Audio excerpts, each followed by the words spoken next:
You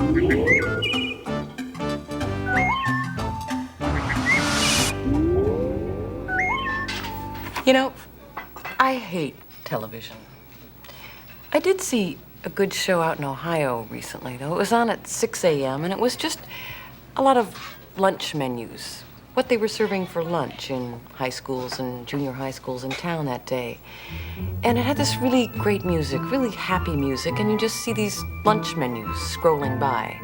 So you hear, don don don don don don don, turkey tetrazzini, don don don don don don don, on a roll, don don don don, lima beans with butter, don don don, milk, Jell-O.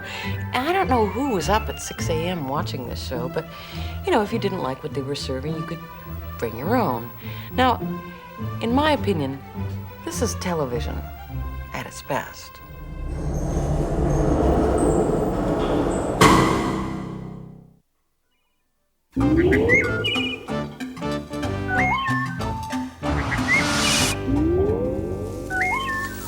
Recently, a lot of people have been talking about changing the national anthem to America the Beautiful. Now, I don't know really if that's such a great idea. I mean, I really like the Star-Spangled Banner. I mean, it is kind of hard to sing, though, with all those arpeggios. I mean, you're out at the ballpark and the fans are singing away, and it's sort of pathetic, really, watching everybody try to hang on to that melody. The words are great, though. Just a lot of questions written during a fire. Things like, hey, do you see anything over there? I don't know, there's a lot of smoke. Say, isn't that a flag? Couldn't say, really. It's pretty early in the morning. Hey, do you smell something burning? I mean, that's the whole song.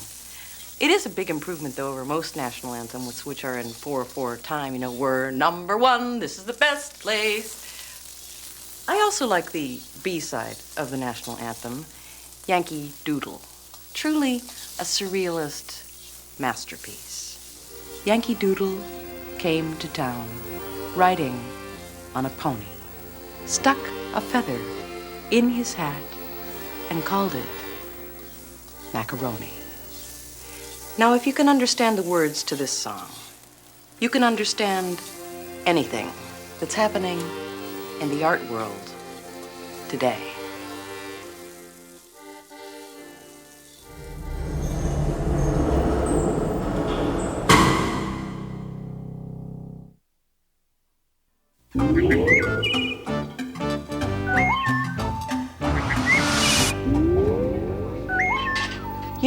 Recently, I've started to get pretty worried about the national debt. Now, I don't know how many of you are personally in debt, but I bet whatever it is, it's probably pretty puny compared to the numbers on that big electronic sign, the one that's up on 6th Avenue in New York right now, the one that runs round the clock tabulating the national debt, which is rising at the hair-raising rate of $8,000 per second. Now, as most of you probably know, at this moment, all of the taxes west of the Mississippi go exclusively towards paying the interest on the national debt. Now, if the numbers continue to escalate at this rate, and given the inflation on current interest rates, by the year 2020, all the taxpayers west of the Amtrak corridor will be paying off the interest on the national debt. This, of course, means that everybody east of this corridor is then responsible for basically everything else. Things like, defense, social services, foreign aid, the space program, the drug war, and last but not least, paying off the principal on the debt. So let's take a look at who's over here, at who's actually going to be footing this bill. We've got a fair amount of Maine. There's some Florida beachfront, half of Boston, and New York City also falls into this category. And if my calculations are correct, taking population and inflation into account, by the year 2020, each citizen in New York would have to be pulling in an annual gross income of $32 million in order to contribute his or her fair share.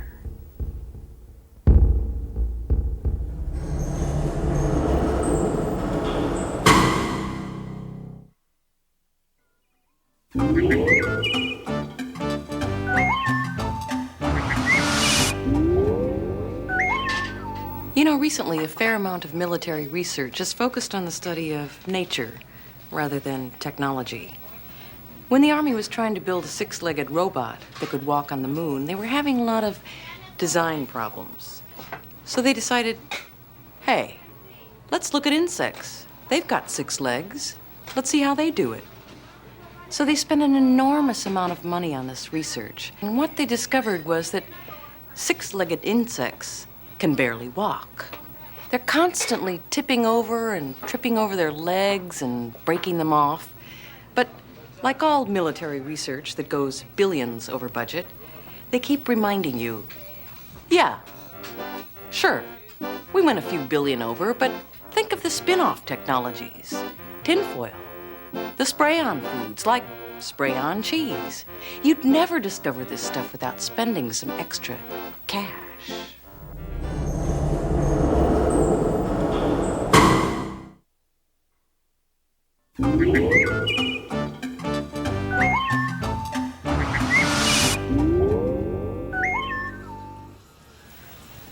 You know, the last parade I was in was a big demonstration at the old Playboy Club in New York.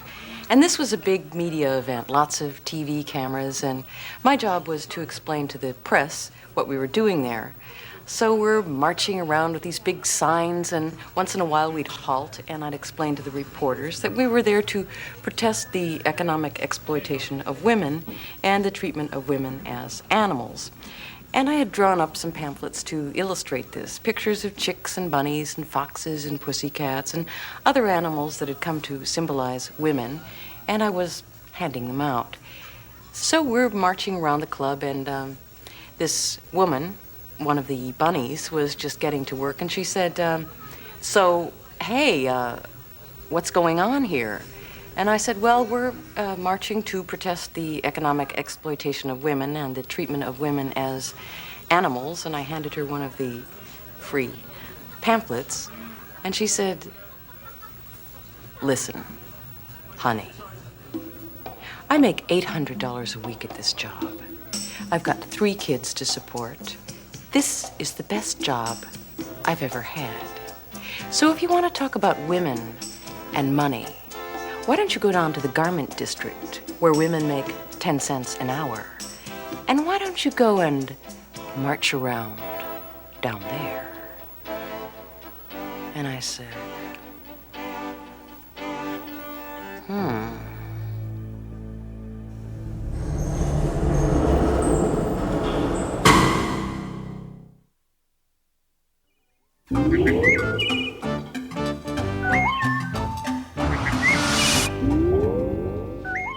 Are you thinking about a second career? How about jerry-rigging?